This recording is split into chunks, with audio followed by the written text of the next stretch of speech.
Você sente a presença de Estado, às vezes, quando você está em outros países. Vai lá fora, pega uma arma, sai passeando, dando tiro para cima. Em 3 minutos tem 8 carros em volta de você, da polícia, e com sniper apontando. Ou então faz o teste do desmaio. Desmaia na rua. Em 3 minutos tem uma ambulância para te pegar. No Brasil, você não sente o Estado. O Estado não está onde o povo vive. O dinheiro não chega aqui embaixo. O dinheiro está lá em cima. Está em estádio de futebol, está em Porto Mariel, lá em Cuba, está na Venezuela, está no perdão à dívida na ditadura cubana, está com os campeões nacionais. Ele está longe do povo, o dinheiro. Esse dinheiro tem que chegar perto. Só vai chegar perto se nós descentralizarmos os recursos. E o papel do BNDE, eu repito, é transformador. Porque esse exemplo do que foi feito com as distribuidoras federalizadas de energia elétrica, esse exemplo tem que acontecer em vários outros setores.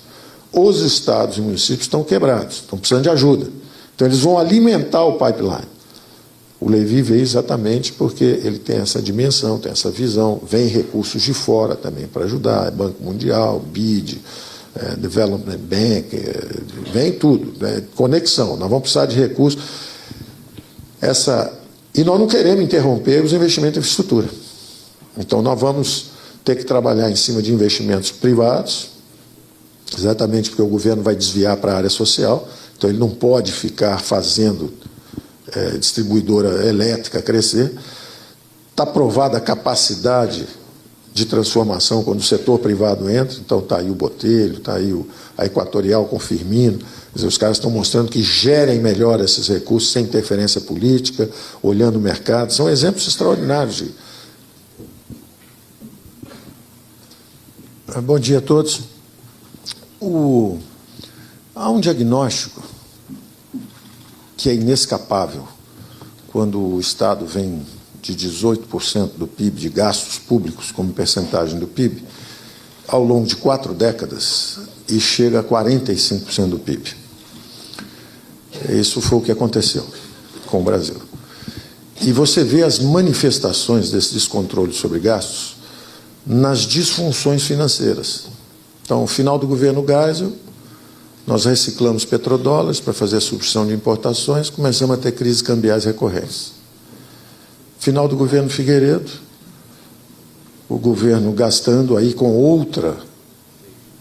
em outra dimensão, que na verdade era o crédito agrícola, Plântico João Garante, vamos crescer rápido, e naturalmente tinha um ministro que também queria ser o primeiro presidente eleito, indiretamente, mas queria ser o sucessor, tocou fogo no campo, no meio de um choque do petróleo, a inflação saiu de 30%, 40%, 50%, foi embora para 150%.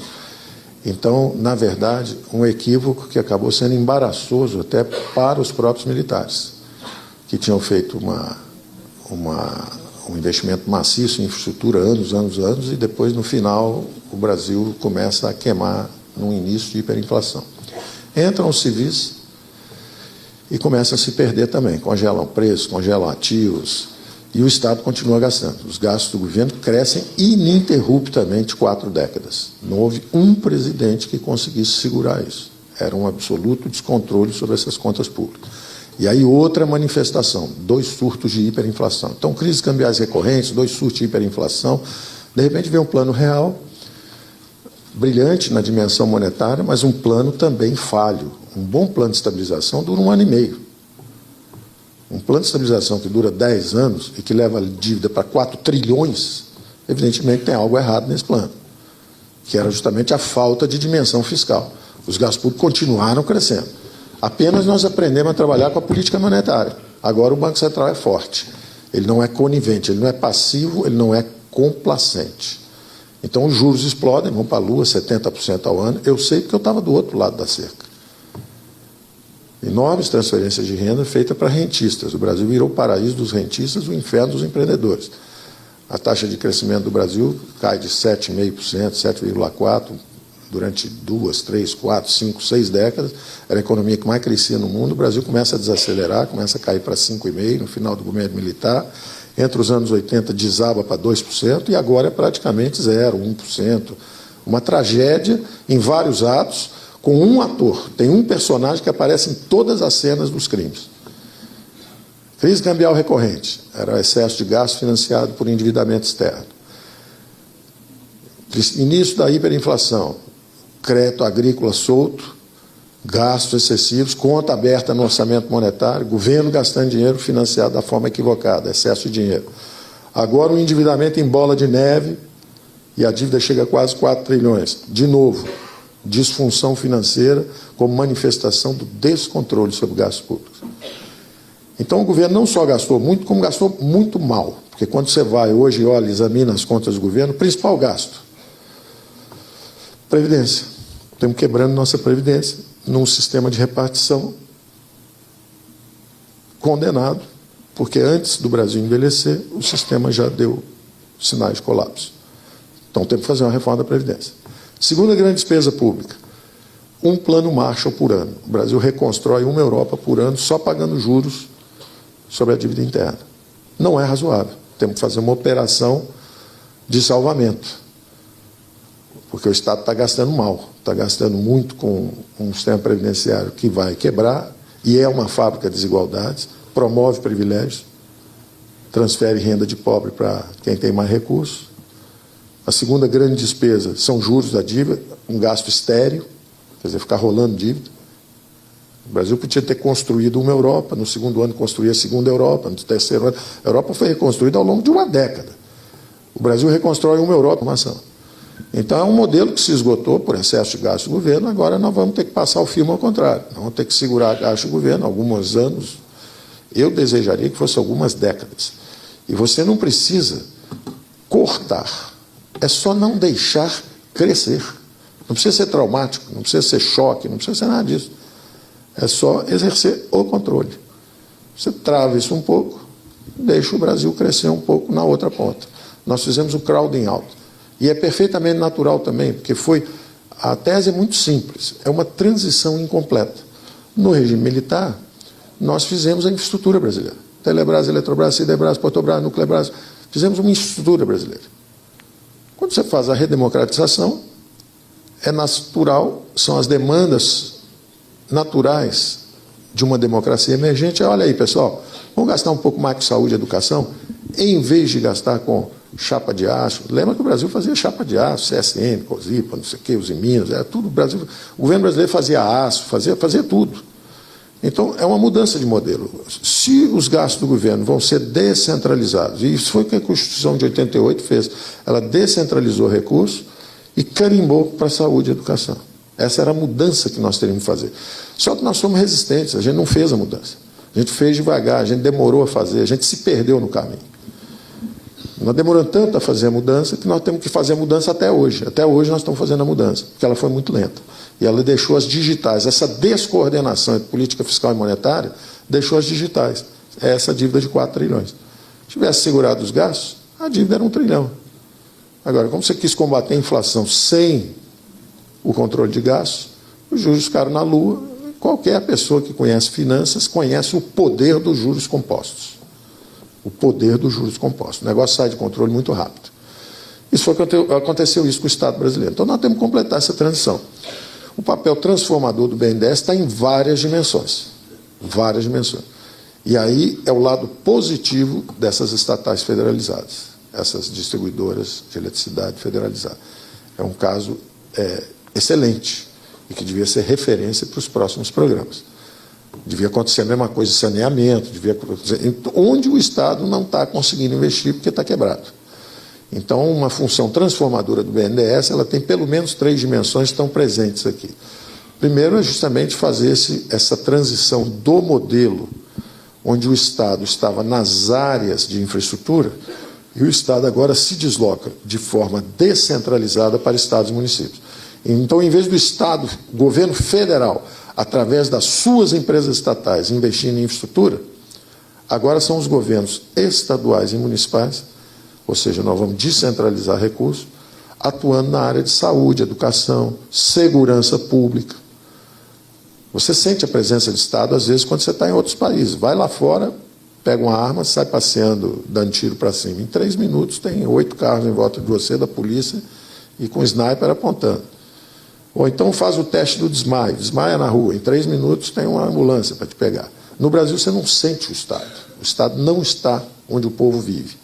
O dinheiro não chega aqui embaixo. O dinheiro está lá em cima.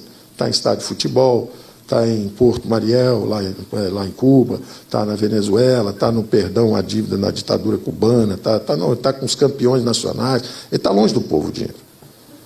Esse dinheiro tem que chegar perto. Só vai chegar perto se nós descentralizarmos os recursos. E o papel do BNDE, eu repito, é transformador. Porque esse exemplo do que foi feito com as distribuidoras federalizadas de energia elétrica, esse exemplo tem que acontecer em vários outros setores. Os estados e municípios estão quebrados, estão precisando de ajuda.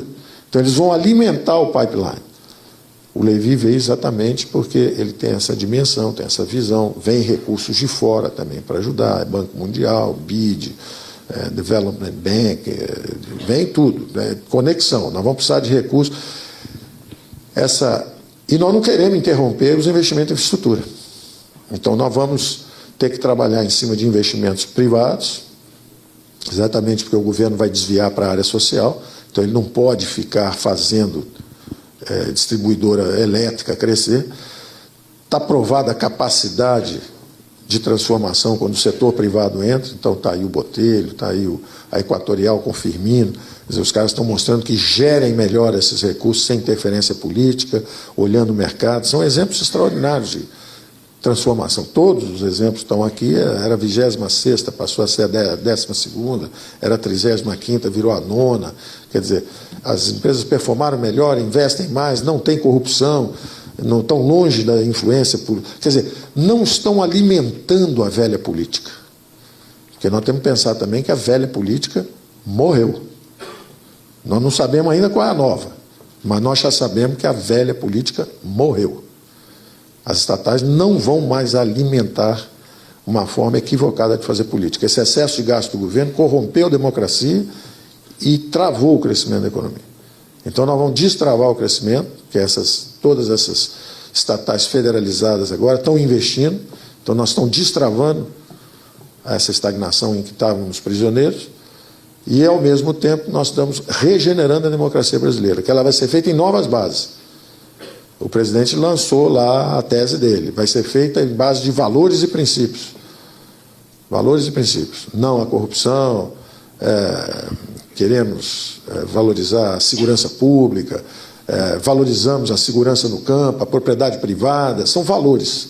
Os partidos que se organizam em torno desses valores. Essa é a atuação pública. E não uma política alimentada por votos mercenários comprados através de posições em empresas estatais.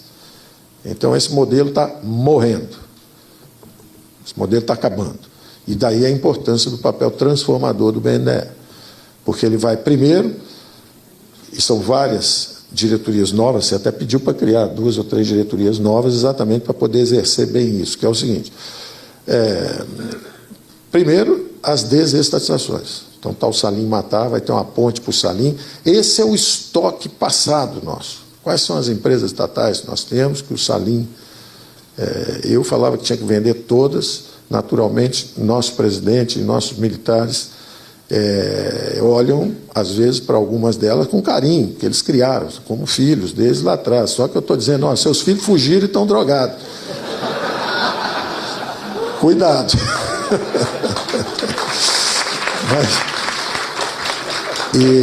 Mas eles têm sido extraordinários. Eles têm sido extraordinários no apoio a mim. Quer dizer, eu não recebi nunca uma admoestação, né? Olha, não é nada disso. São muito mais modernos do que boa parte da classe política. Boa parte da classe política. Agora, o que nós temos que fazer? Eles não vão entrar em política. Os políticos é que têm que se reciclar. Eles estão só dando um exemplo de comportamento, foram eleitos, o presidente foi eleito, está lá, e está dando um exemplo de comportamento. Eu não vi uma linha dele recuando. Eu vi todo tipo de tentação em volta dele e em volta dos generais lá. Eu sou testemunha. Passa aquele bando de zumbi em volta, e eles ignoram. Mas vocês vão perder essa votação, vai acontecer isso, vai acontecer aquilo. Não interessa. Nós não vamos trocar. Essa moeda não existe entre nós. Ah, mas então não vai aprovar. Então não vai aprovar. Se tiver que aprovar, vai ter que aprovar na base de princípios e valores. Porque a população votou foi nisso. A população pediu essa transformação. Bom, então, o primeiro papel é esse, das estatais distribuidoras de eletricidade federalizadas e o papel transformador do BNDES. Então, essa diretoria seguramente está aí renovada, revigorada e vai conversar muito com o Salim Matar. Tem uma outra que diz respeito ao futuro, que essa é o passado. O que nós vamos fazer com esse estoque de ativos que está aí, mal geridos e carregado a um custo muito alto? Você está carregando, imagina você carregando uma distribuidora lá do Amazonas, ela não consegue investir, feudo de político, aquela confusão lá, e carregando a 7% ao ano, que é a taxa de juros do lado de cá. Quer dizer, a dívida para ir de 4 trilhões para 8 trilhões são 7 anos e acabou, já dobrou esse troço. E aí a população brasileira, mais imposto, menos crescimento, mais revolta, menos dinheiro para a saúde, para a educação. Por quê? Porque estou carregando um ninho onde tem corrupção, não tem investimento, não serve para nada, serve para... A própria classe política entendeu isso, que ela está jogando um jogo que não interessa. É como aquele joguinho de criança, né? Você foi eleito, você não pode fazer nada, 96% do dinheiro está carimbado. Bom, já que não tem nada para fazer, eu tenho que pensar na reeleição. Então tem que pegar um estatal, tem que desviar um dinheirinho, tem que financiar a campanha, tem que fugir da polícia para não ser preso, com o Sérgio Moro, para ser reeleito. Fui reeleito, volta para a casa inicial. Tá certo? Isso não é um jogo interessante. Então a classe política já entendeu isso, o povo girou a metade do Congresso e girou 2/3 do Senado. A classe política está entendendo isso e tem muita gente boa e séria na política brasileira.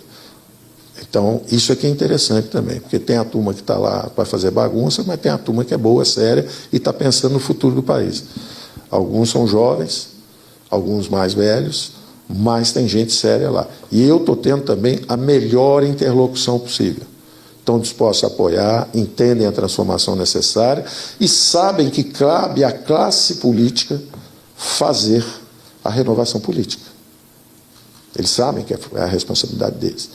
Bom, então, voltando bem rápido, encerrando, a conexão com a privatização, a desestatização, a exemplo das estatais federalizadas na energia elétrica, PPI e concessões, que aí estamos falando do futuro, o passado, vamos consertar o passado, vamos gerir melhor esses ativos. O futuro, as concessões, o PPI, a conexão já está feita também, Levi sabe disso, e a reestruturação de estados e municípios, que na verdade é uma ponte desses dois, porque vai chegar um governador aqui pedindo água, você vai pegar como garantia essas estatais, vai transferir dessa diretoria de estatais da privatização, vai entregar ela para o Salim vai lá, vocês vão fazer. Na verdade, o BNDE vai apoiar o Salim nesse esforço, vai sindicalizar os agentes financeiros para fazer a coisa bem feita, estudos modelos lá de fora, como é que é, sempre pensando em aumentar o grau de competição. Quer dizer, nós estamos a serviço de criar mais competição, de criar mais investimento e crescimento para frente. E, uma vez vendido esse ativo, o dinheiro volta, transfere para outra diretoria que está ajudando a reestruturação de estados e municípios, sai o prefeito feliz para um lado, sai o governador feliz para o outro, assoviando, o ativo está bem gerido, o BNDES fez seu papel transformador. Então é para aí que nós estamos indo, eu acho que tem um futuro de muito trabalho pela frente, mas eu tenho certeza que nós vamos fazer o nosso trabalho. A economia brasileira estava muito baseada em Estado, e como aconteceu com todas as empresas estatizadas, com todos os países que fizeram a glasnost, mas não fizeram a perestroika, não abriram a economia, o Brasil foi para a hiper, a Rússia foi para a hiper, e outros países, como o Chile e agora a China, fizeram primeiro a perestroika. O ideal é fazer os dois ao mesmo tempo. Mas Chile e China fizeram a perestroika primeiro, abriram a economia primeiro, criaram a classe média, que adquiriram dinâmica de crescimento vigorosa e depois começaram a abrir politicamente e é um sucesso completo, porque tem uma classe média forte, robusta, criada não à base de subsídios e ajudas insustentáveis financeiramente a longo prazo. É uma falsa inclusão social, né? É uma aparência de inclusão social que rapidamente colapsa assim que estouram os orçamentos públicos, né? O exemplo mais dramático disso, ao nosso lado, historicamente foi a União Soviética, que se esfacelou, mas ao nosso lado, no socialismo bolivariano do século XXI, a Venezuela. Nós estamos vendo onde a história acaba. O Brasil estava nesse caminho. O Brasil estava nesse caminho e foi recuperado voto direto, democracia vibrante, eleição a cada 2 anos, só que era Saci Pererê, só pulava com a perninha esquerda, estava cansada. Deixar descansar um pouquinho, dar um pulinho com a direita. Vamos imaginar que é uma democracia. A democracia tem que ter tolerância com o outro lado, não é esse o discurso? Tolerem-nos um pouquinho. Como dizia o Zagallo, tem que engolir um pouquinho, engole um pouquinho a gente. Só 4 anos. Eu assisti 30 anos indo para o lado errado, na minha perspectiva, votando tranquilamente, com muita paciência. Espera 4 anos, deixa a gente trabalhar uns 4 anos. Depois tira, troca, faz o que vocês quiserem. Mas dá um tempinho para a gente. Tá bom? Muito bom, ministro. Excelente.